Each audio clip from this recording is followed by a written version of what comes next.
I've got a great video for you today. We're going to be taking a look at the Aicheson.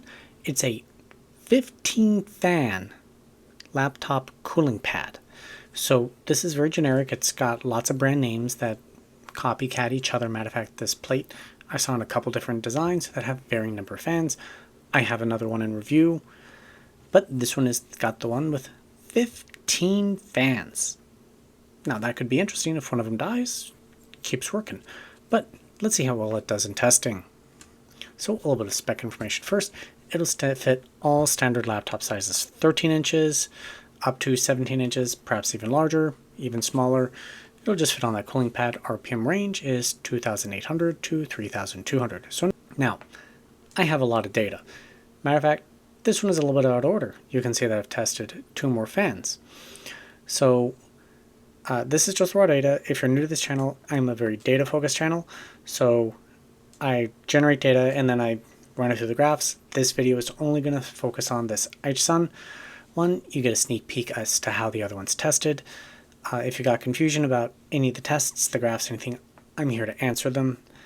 This is going to be as quick as possible, but I understand it's going to be lengthy because I'm running 3 laptops through 7 tests total and generating graphs and everything like that.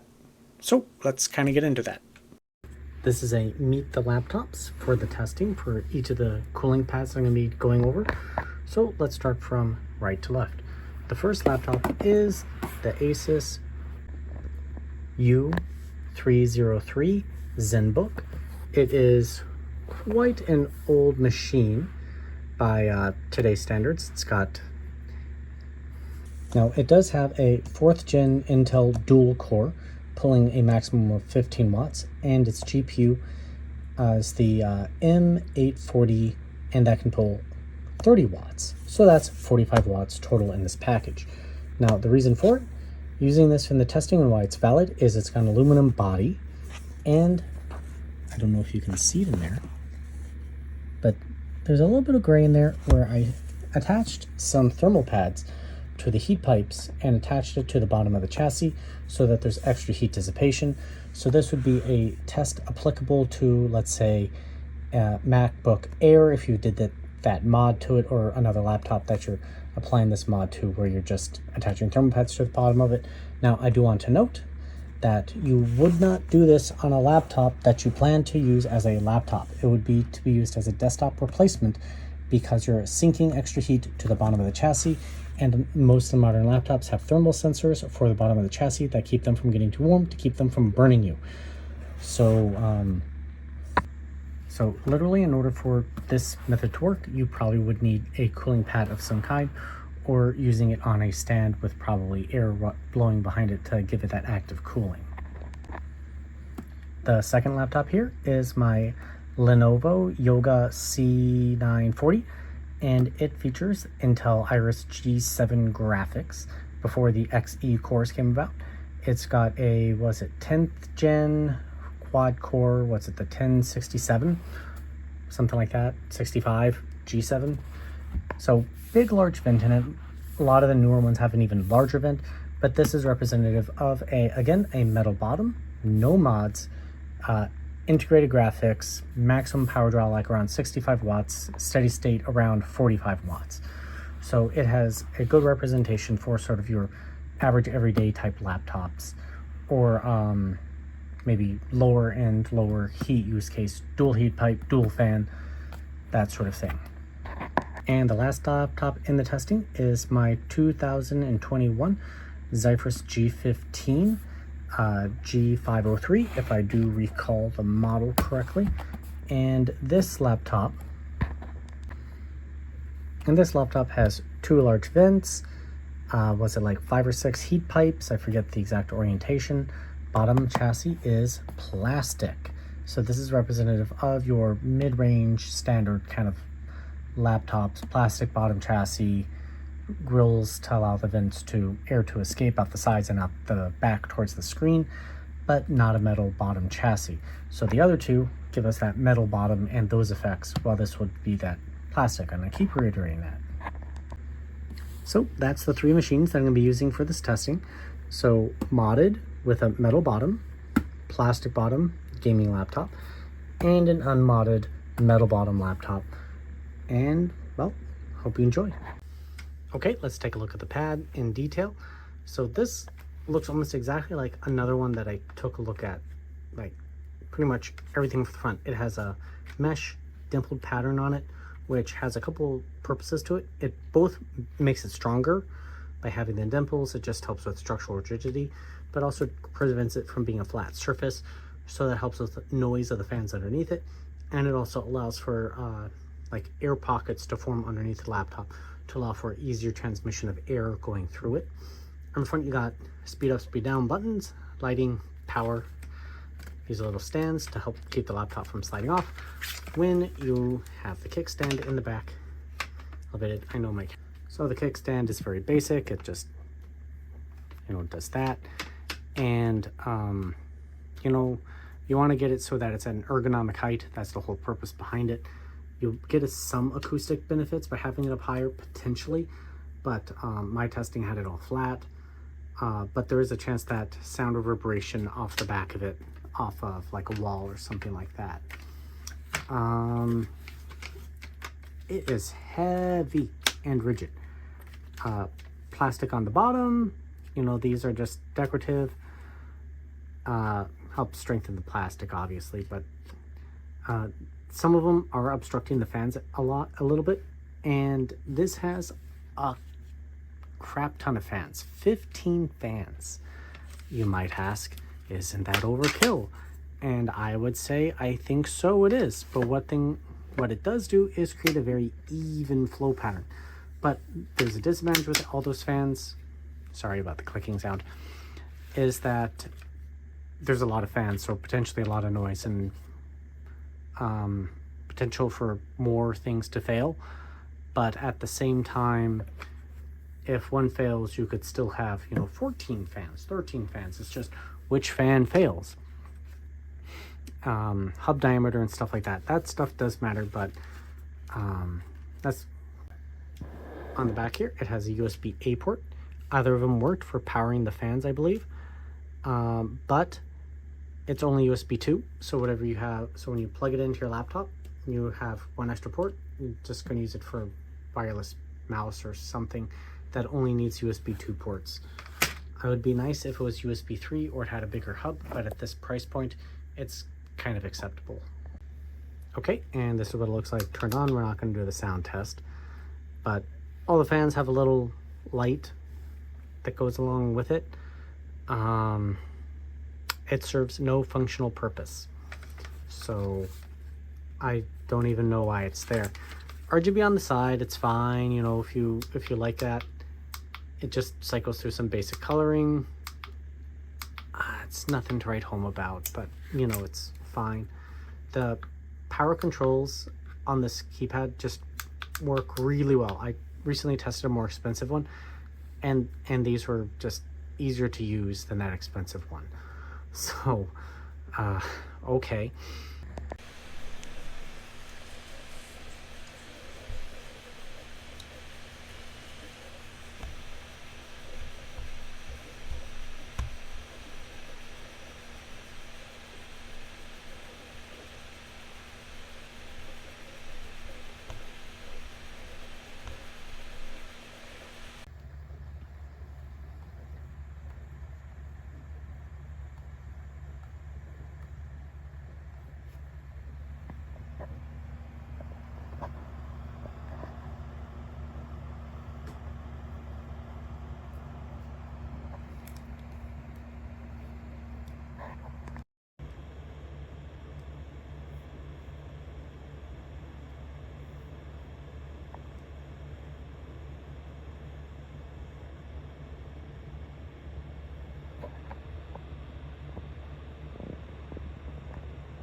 So the first test is for the Yoga C940 CPU only in the R23 test, and this is the clock speed. So obviously adding that cooling pad had a significant impact on clock speed for this laptop, and I did find its cooling solution to be overall a little insufficient for how much power draw this laptop did, meaning adding extra cooling has have a benefit on it. How about in terms of CPU wattage? Well, obviously there was a benefit there. The overall average wattage increased pretty significantly, I would say. And as for CPU temperature, well, ironically, the CPU was running hotter with the cooling pad, but the laptop must have sensed it had the extra cooling, so it was able to run the system for those higher wattages and temperature, or not temperatures, clock speeds, without it thermally throttling itself like we saw in the other two tests, with it sitting on the stand and on the table. Now, simplified view for these graphs. Using the 15 fan, the noise level is at 47 decibels as opposed to 38, so it is around twice as loud. Every 10 decibels is a doubling in noise volume, so it does have a pretty significant amount of noise, but that 47 decibels is still tolerable. It basically makes the laptop as loud as a high-end gaming laptop, which, depending on your circumstances, you may find tolerable or not. The CPU wattage obviously had an improvement, and the R23 score obviously improved as well. We see that in the average clock speed. Temperatures. Well, ironically, letting the test run out so that the tau max would end for that CPU high intent clock speed rate so that everything would level. It ran at a higher temperature despite everything else, so that's a little bit unexplained for me, even though the temperature max actually is pretty equivalent to what we saw sitting on the desk. So apparently it must have just shifted that a little bit so that the laptop wasn't overheating. And then the temperature differential. So on the stand actually got cooler, while on this 15 fan it was warmer. So go figure, huh? The next test is still in the C940 R23 and Furmark. So that's hitting the CPU and the GPU of this poor laptop simultaneously.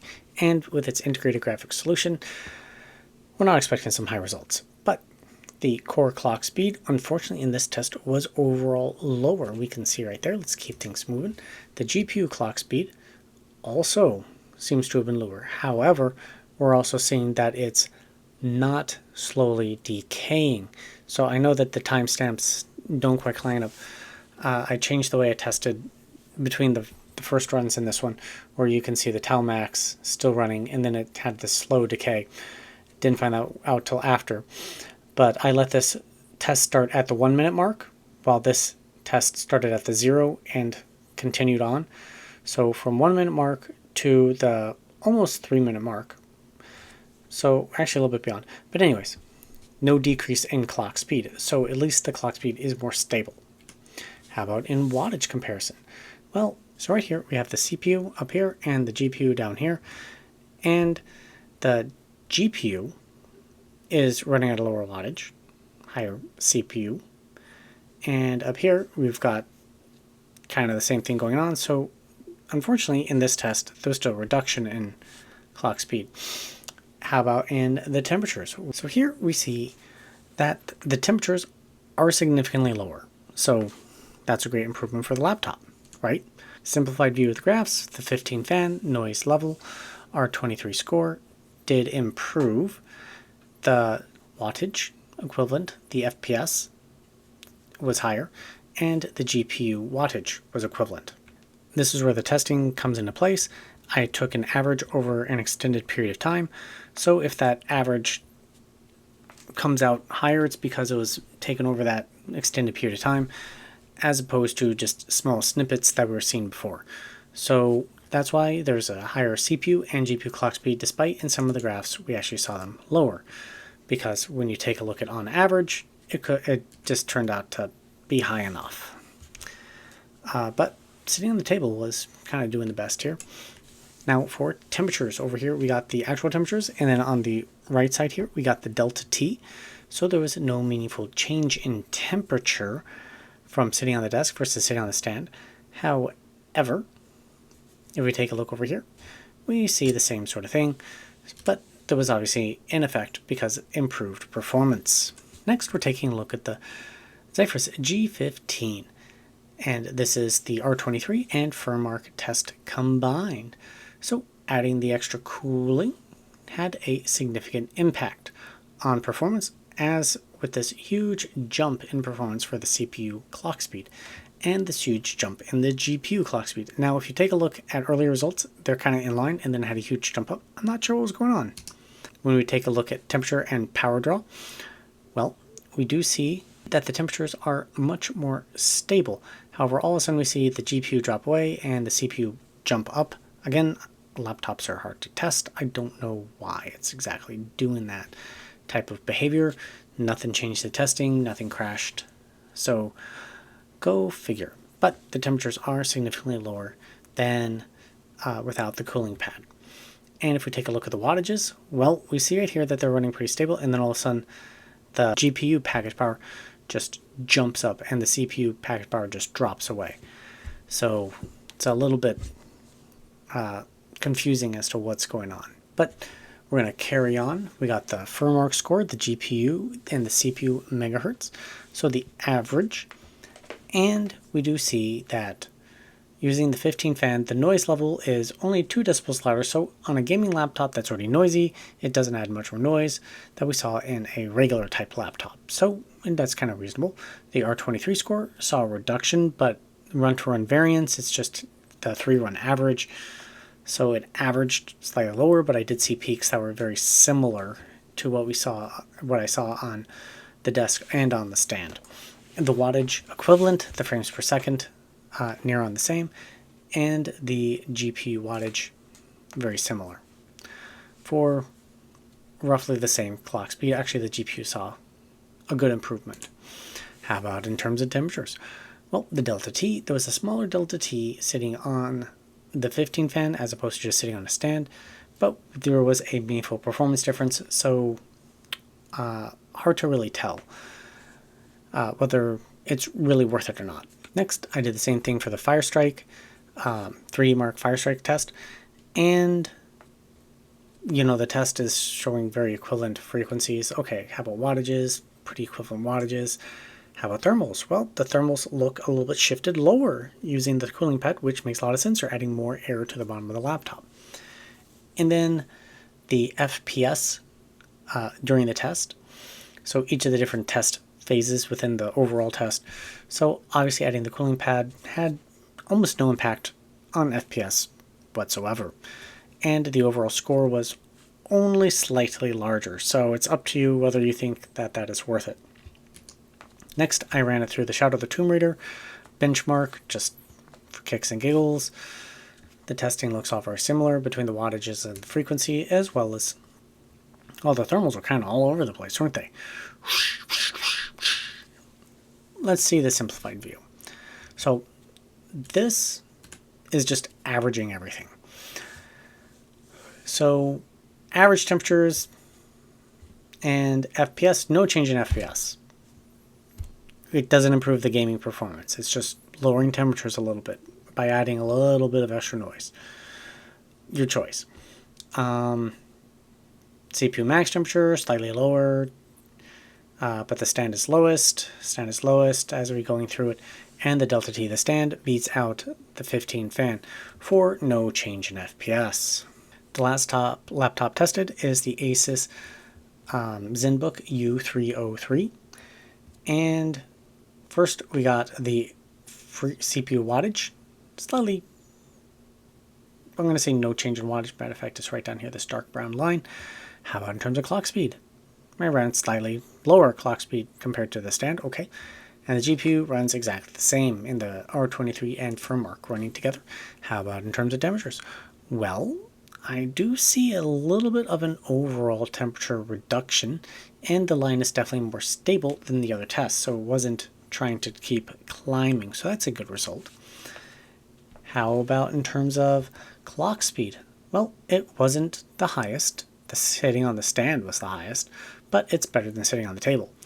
The delta, or the actual temperature is a degree cooler, a couple degrees cooler than just being on the stand, and the delta T, it's right there. Next, I ran it through FireStrike, and no change in FPS, no change in FPS, no change in FPS. Okay, let's move on. Now, the overall delta T's. So, is a 15 fan cooling pad worth it? Well, I can't make that determination for you. It adds no meaningful noise to a gaming laptop, but you also don't get a huge meaningful cooling effect on a gaming laptop.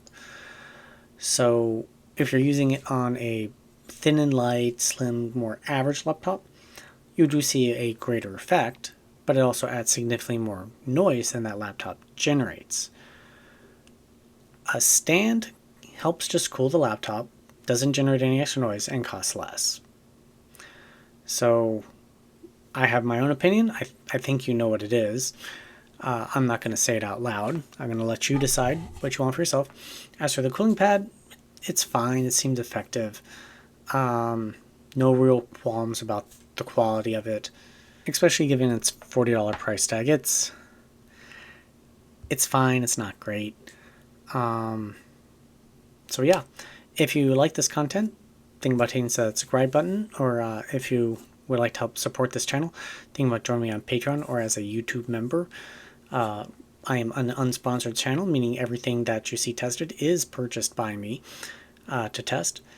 If you got suggestions for more content to make, please leave that in the comment section down below. And if you got suggestions on ways that these videos can be improved, you can leave that in the comment section down below, and I'll try to implement it into future videos.